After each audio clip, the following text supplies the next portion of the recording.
என் முன்னால் பேசிய திரு பர்வேஸ் அவர்கள் என்னுடைய ராமநாதபுரம் மாவட்டத்துடைய தொடர்பு சம்பந்தமா அவர்கள் சொன்னாங்க. ராமநாதபுரம் மாவட்டத்துல கூடுதல் ஆட்சியர் வளர்ச்சியா வேலை செய்ய காலத்துல சாயில்குடி, ஏர்வாடி, சிக்கல் அந்த ஊராட்சிகளுக்கு ஆய்வு போகும்போது எல்லாமே நம்ம கீழக்கரை என்ற ஊரு தாண்டி தான் போக ஒரு சூழல்.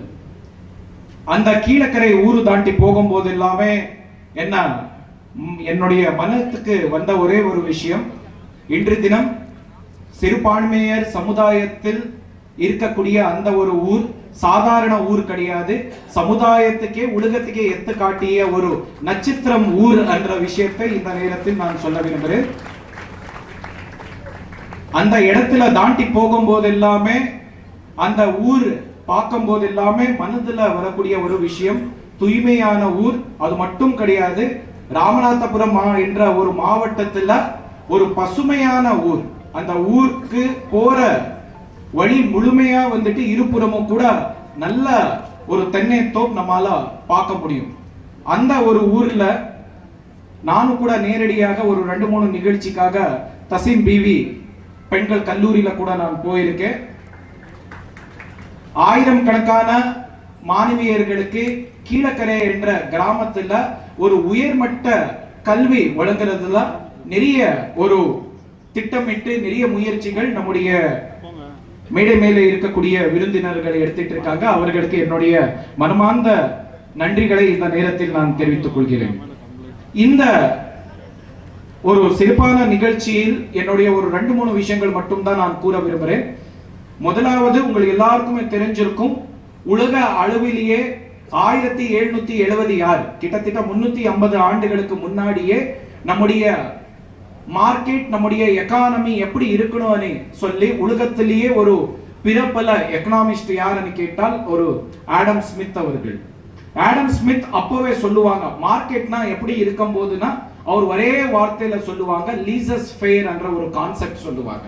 அப்படின்னா என்னன்னா, மார்க்கெட் எப்பவுமே வந்துட்டு அரசாலிருந்து அரசு மூலமா நடத்தவே கூடாது.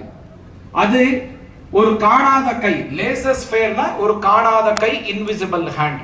அப்படின்னா என்ன, மார்க்கெட்டுக்கு எந்த ஒரு தடையூறு இல்லாமல் விட்டா அதே சுதந்திரமா நடக்கும். பட் ஆனா அரசு என்ன பண்ணணும், ஒரு பாலமா சப்ளை மற்றும் டிமாண்டுக்கு இருக்கக்கூடிய இடைவெளியை குறைக்கிறதுக்கு அரசு வேலை செய்யணும், ஒரு பாலமா இருக்கணும். அது அப்போவே நம்ம ஆடம் ஸ்மித் அவர்கள் சொன்னாங்க, தமிழ்நாடு அரசு அதற்கிணங்க ஒரு பாலம் மட்டுமே இல்லாம ஒரு பெரிய இடைவெளியை குறைக்கிறதுக்கு நிறைய முன்மாதிரி திட்டங்கள் இன்று தினம் நம்ம இந்த ஆண்டர்பிரனர் எக்கோசிஸ்டம்களுக்காக கொண்டு வந்திருக்காங்க. அது எல்லாமே வந்துட்டு மரியாதைக்குரிய MSME அமைச்சர் அவர்களுடைய துறையால நிறைய முயற்சிகள் நாம் எடுத்துட்டு இருக்கோம். குறிப்பா ஒரு 2-3 விஷயங்கள் மட்டும் தான் நான் சொல்ல விரும்புறேன். ஒரு ஐடியா, இப்போ நான் இந்த காலையில இங்கே இருக்கக்கூடிய இன்குபேஷன் சென்டர் இனாகரேஷன் பண்ணும்போது கிராமப்புறத்தில் இருந்து வந்திருக்கக்கூடிய நிறைய சுய உதவி குழு உறுப்பினர்களால் தயாரிக்கப்பட்ட பொருள்கள் எல்லாமே நாம் பார்த்தோம். சோ அந்த ஒரு ஐடியா வருது, எங்க ஆரம்பிக்கணும், பள்ளியில இருந்தா நம்முடைய இளைஞர்களுடைய ஒரு உணர்வுனால் அந்த ஒரு ஐடியா ஆரம்பிக்கணும். தமிழ்நாடு அரசு நம்ம பள்ளி கல்லூரியில படிக்கும் மாணவர்கள் அவருடைய சயின்டிபிக் டெம்பர்னா இன்க்ரீஸ் பண்ணிட்டு நம்முடைய சமுதாயத்துக்கு, நம்முடைய ஆண்டர்பிரனர் எக்கோசிஸ்டமுக்கு ஐடியாஸ் கொடுக்கிறதுக்காகவே MSME துறை மூலமா EDII மூலமா நிறைய திட்டங்கள் கொண்டு வந்திருக்காங்க. 2 மாதங்களுக்கு முன்னாடி மதுரை மாவட்டத்துல கூட இது சம்பந்தமா EDII மூலமா ஒரு நாம் நிகழ்ச்சியை நடத்தோம். நம்ம அரசு பள்ளியில படிக்கும் மாணவர்களுக்கு ஒரு போட்டி நடத்தி அதுல வர ஜெயிக்கக்கூடிய ப்ராஜெக்ட்களுக்கு சீட் கேபிட்டல்ல 1 லட்சம் ரூபாய் நம்முடைய தமிழ்நாடு அரசு MSME துறை மூலமா கொடுத்துட்டு இருக்கோம். ஒரு மகிழ்ச்சியான செய்தி, நம்ம தமிழ்நாடு மாநிலத்துல நடந்த போட்டியில மதுரை மாவட்டத்துல கூட 3 நபர்கள் போயிட்டு முதலாவது பரிசு எடுத்துட்டு வந்து ஐடியாஸ்கள் கொடுத்திருக்காங்க. ஐடியா கொடுத்த பிறகு அதனை நாம் கான்செப்சுவலைஸ் பண்ணணும், அது ஒரு பொருளா கொண்டு வரணும். சோ தமிழ்நாடு அரசு அந்த கேப் கூட குறைக்கிறதுக்காக அடுத்தபடியா இன்னொரு படி முன்னாடி போயிட்டு அந்த இருக்கக்கூடிய ஐடியாவை ஒரு கான்செப்சுவலா கொண்டு வந்து மார்க்கெட் ஆக்சஸ் பண்ணும்போது அவர்களுக்கு முதல் தவணை கிராண்டா வந்துட்டு 3 லட்சம் ரூபாய் 7 லட்சம் ரூபாய் வந்துட்டு வழங்குறதுக்கு கூட திட்டம் இட்டிருக்காங்க. அதுக்கு பிறகு ஐடியா கொடுத்தாச்சு, ஐடியால இருந்து எப்படி இதை நான் தயாரிக்கணும் அன்றது பண்ணியாச்சு. பட் ஒரு பொருள் அப்படியே தயார் பண்ணாலே அது விற்பனை செய்ய முடியாது. உலக லெவல்ல நிறைய சட்டங்கள் இருக்கு, நம்முடைய நாட்டுடைய சட்டங்கள் இருக்கு. சட்டப்படிதான் இருந்ததா அதுக்கு வந்து அனுமதி கிடைக்கும். சோ அதனாலவே EDII என்ன பண்ணாங்க, இன்குபேஷன் சென்டர் அன்றி இன்று தினம் நம்முடைய தமிழ்நாடு முழுக்க கிட்டத்தட்ட ஒரு 9 இன்குபேஷன் சென்டர்ஸ்கள் வந்துட்டு ஆரம்பிச்சிருக்காங்க. ஒரு மகிழ்ச்சியான விஷயம், ஓன்லி அரசு சார்ந்த இடத்துல மட்டும்தான் இருந்த இந்த இன்குபேஷன் சென்டர் இன்று தினம் நம்முடைய கிரசன்ட்ல முதலாவது தனியார் இடத்துல இன்குபேஷன் சென்டரா தமிழ்நாடு அரசு ஒன்றிய அரசு ஆரம்பிச்சிருக்காங்க. இது ஒரு மகிழ்ச்சியான செய்தி.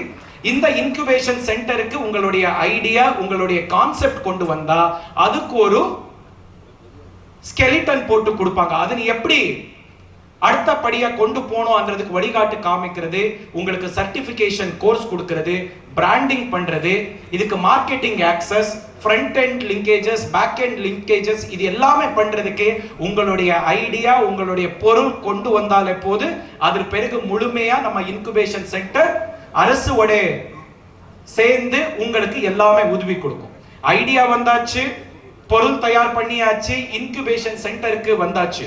பட் ஆனா ரொம்ப முக்கியமா தேவை இருக்க விஷயம் நிதி. அந்த நிதி ஆதரவுக்காக கூட தமிழ்நாடு அரசு இன்று தினம் நிறைய துறை மூலமா நம்மளுக்கு உதவி கொடுக்கிறாங்க. உதாரணத்துக்கு சில தனியார் வகுப்பை சேர்ந்த நபர்களுக்கு ஒரு அண்ணல் அம்பேத்கர் ஆனுவல் சாம்பியன் ஸ்கீம் அணி கொண்டு வந்து ஒரு முன்மாதிரி திட்டம் இன்று தினம் தமிழ்நாடு விட்டு வேற எந்த ஒரு மாநிலத்திலுமே கூட இந்த அளவுக்கு வந்துட்டு ஒரு அரசு கொண்டு வந்த திட்டம் இருக்கும்னு நான் பார்த்தது கிடையாது.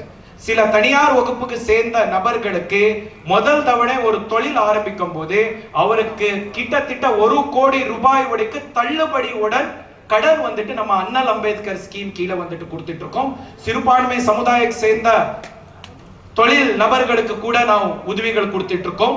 தாட்கோம் மூலமா கூட நிறைய உதவிகள் கொடுத்துட்டு இருக்கோம். நீட்ஸ் என்கிற திட்டம், அன்எம்ப்ளாய்மெண்ட் ஜெனரேஷன்ஸுக்காக ஒரு தனி திட்டம், அந்த மாதிரி நிறைய திட்டங்கள் இன்று தினம் தமிழ்நாடு அரசு உங்களுக்காக கொண்டு வந்திருக்கிறது. இது எல்லாமே தயாரிக்கப்பட்ட பிறகு உங்களுக்கு மார்க்கெட்டிங், நான் ஏற்கனவே சொன்னபடி உங்களுடைய மார்க்கெட்டிங்குக்கு மார்க்கெட்ல இருக்கக்கூடிய வசதிகளுக்கு தகுந்த மாதிரி மரியாதைக்குரிய துணை முதலமைச்சர் அவர்களுடைய துறையில நம்முடைய மகளிர் வாழ்வாதாரம் இயக்கம் மூலமா கூட நாம் நிறைய பொருட்கள் விற்பனை பண்றதுக்கு இன்று தினம் நிறைய முன்மாதிரி ஆர்கனைசேஷன்ஸ் MOU சைன் பண்ணிட்டு இருக்கோம். நம்முடைய பொருட்கள் மதுரை மாவட்டத்துல தயாராக இருக்கிற பொருட்கள் இன்று தினம் மிந்த்ரா, அமேசான் அந்த மாதிரி நிறைய வர்ச்சுவல் மார்க்கெட் பிளேசஸ்ல எல்லாமே நம்முடைய பொருட்கள் எல்லாமே விற்பனை செஞ்சிட்டு இருக்கோம். ஒரு மிக முக்கியமான விஷயம் நான் இங்க சொல்ல விரும்புறது என்னன்னா, நம்முடைய தமிழ்நாடுல இருக்கக்கூடிய ஸ்டார்ட் அப்கள்ல 50% மேல இருக்கக்கூடிய ஸ்டார்ட் அப் பெண்களால் உருவாக்கப்பட்ட ஸ்டார்ட் அப். இது எந்த ஒரு மாநிலத்துக்குமே கூட ஸ்டார்ட் அப் எக்கானமி பெண்கள் இருந்து அடுத்த படி கொண்டு போன ஒரு எக்கோசிஸ்டம் நம்மால பார்க்க முடியாது. இதுக்கு உதாரணமா இன்று காலையில கூட நான் பார்க்கும்போது மிக மகிழ்ச்சியா இருந்தது. ஒவ்வொரு ப்ராடக்ட் கூட சுய உதவி குழு உறுப்பினர் பெண்கள் வந்துட்டு இந்த ஒரு எக்கோசிஸ்டம் உருவாக்கி இருக்காங்க. இது மட்டும் இல்லாம நம்முடைய மதுரை மாவட்டத்துல மரியாதைக்குரிய பத்திரப்பதிவுத்துறை அமைச்சர் எப்பவுமே வந்துட்டு மாவட்ட நிர்வாகத்துக்கு அறிவுரை கொடுத்துட்டே இருப்பாங்க. சார், நாவே ஒரு பர்ச்சேசரா இருக்கும்போது யாது உண்மையான ப்ராடக்ட், யாது இயற்கையான ப்ராடக்ட் என்ற விழிப்புணர்வு நம்மளுக்கு கிடையாது. இன்று தினம் மார்க்கெட்ல நிறைய பொருட்கள் இயற்கை என்ற ஒரு பேர்ல வந்து நிறைய பொருட்கள் வந்துட்டு இருக்கிறது. மக்களுக்கு ஒரு நம்பிக்கை வரக்கூடிய ஒரு இடத்தை நம்ம அரசு மூலமா நான் உருவாக்க வேண்டும் என்ற ஒரு விஷயத்தை மரியாதைக்குரிய அமைச்சர்கள் எப்பவுமே சொல்லிட்டு இருப்பாங்க. சோ இப்ப பார்க்கும் போதெல்லாம் மிக மிக மகிழ்ச்சியா இருக்கு. மதுரை மாவட்ட நிர்வாகம் கூட மாதம் ஒரு நாள் முதல் திங்கட்கிழமை மதுரை மாவட்ட ஆட்சியர் அலுவலகத்துல நடக்கக்கூடிய குறை தீர்ப்பு முகாம்ல சுய உதவி குழுக்களுக்கு நான் இடம் தந்து அங்கே சுய உதவி குழுக்கள் மூலமா தயாரிக்கப்பட்ட பொருள்கள் எல்லாம் விற்பனை செய்யறதுக்கு நாம் ஏற்பாடுகள் பண்ணிட்டு இருக்கோம். ஒரே ஒரு உதாரணம் சொல்லுவேன். அந்த குறை தீர்ப்பு முகாம் நடக்கிறது 4 மணி நேரம் மட்டும்தான். போன மாதம் நடந்த அந்த இயற்கை பஜாரில் 4 மணி நேரத்துல கிட்டத்தட்ட 82,000க்கும் மேற்பட்ட பொருள்கள் நம்ம குறை தீர்ப்புக்கு வந்த ஏழை எளிமைய மக்கள்கள் வந்துட்டு வாங்கி போயிருக்காங்க. அவ்வளவு பொட்டென்சியல் நம்முடைய பொருள்களுக்கு இருக்கு. கரெக்டான மார்க்கெட்டிங் ஸ்ட்ராட்டஜி நாம் எம்ப்ளாய் பண்ணா கண்டிப்பாக நம்முடைய பொருள்களுக்கு எல்லாமே நாம் மார்க்கெட்டிங் காமிக்க முடியும். இறுதியா ஒரே ஒரு மகிழ்ச்சியான விஷயம், மதுரை மாவட்டத்தில் இருக்கக்கூடிய ஒவ்வொரு கிராமத்திலுமே கூட ஆய்வுக்கு போகும்போது எல்லாமே வந்துட்டு ஏதாவது ஒரு குழுவால் அங்கே ஒரு தொழில் செஞ்சிட்டு இருக்கிறது பார்க்கறதுக்கே ரொம்ப ரொம்ப மகிழ்ச்சியா இருக்கும். இப்போ காலையில பார்க்கும்போது கூட அந்த பிராண்டிங் பார்த்தா அது கடச்சநல்லூர்லோ அருங்காநல்லூர்லயோ தயார் பண்ணிக்க மாதிரியே யாராலும் கூட சொல்லவே முடியாது. அந்த ப்ராடக்ட் பார்த்தீங்கன்னா கண்டிப்பாக யாரோ ஒரு சூப்பர் மார்க்கெட்ல இருந்து கொண்டு வந்து சேலுக்கு வச்சிருக்கிற மாதிரி இருக்கு. பின்னாடி எடுத்து பார்த்ததா தெரியும் அது நம்முடைய விளாச்சேரியிலையோ இல்ல விராட்டிபத்துலயோ இல்ல கல்லணையிலையோ தயார் பண்ணிருக்கிற சுய உதவி குழு அன்றது நம்மளுக்கு அங்க பார்த்த மட்டும்தான் தெரியும். அந்த அளவுக்கு வந்துட்டு இன்று தினம் நம்முடைய ஆண்டர்பிரினர்ஸ்கள் எல்லாமே நீங்கள் முன்மாதிரியா இது நான் கொண்டு போயிட்டு இருக்கீங்க. உங்களுக்கு கண்டிப்பாக 100க்கு 100% தமிழ்நாடு அரசு ஒத்துழைப்பு தரும். உங்களுக்கு தேவை இருக்கக்கூடிய அனைத்து சிக்கல்கள்னா தீர்வு காண்றதுக்காக தமிழ்நாடு அரசு மாண்புமிகு முதலமைச்சர் அவர்கள் மற்றும் துறை அமைச்சர்கள் மாதந்தோறும் ஆய்வு கூட்டத்தில் எல்லாமே எத்தனை மனுகள் நாம் தள்ளுபடி பண்ணிருக்கோம், எத்தனை மனுகளுக்கு வந்துட்டு நாம் கடன் வழங்கியிருக்கோம் என்ற வழிகாட்டு காமிச்சுட்டே இருக்காங்க. சோ கண்டிப்பாக உங்களுடைய பொருள்களுக்கு வருங்காலம் நம்முடைய ஆண்டர்பிரினர்ஸுடைய காலம், எதிர்காலம். சோ கண்டிப்பாக உங்களுடைய அனைத்து பொருள்களுக்கு நல்ல விலையுடன் நல்ல மார்க்கெட் கிடைக்கும் என்ற ஒரு நம்பிக்கை இருக்கு. அதுக்கு 100க்கு 100% மாவட்ட நிர்வாகம் உங்களுக்கு ஒத்துழைப்பு தரும் என்ற விஷயத்தை இந்த நேரத்தில் சொல்லி எனக்கு ஒரு அழைப்பு கொடுத்த இந்த நிர்வாகத்துடைய அனைத்து அலுவலர்களுக்கும் இந்த நேரத்தில் என்னுடைய மனமார்ந்த நன்றிகளை தெரிவித்துக் கொள்கிறேன். நன்றி, வணக்கம்.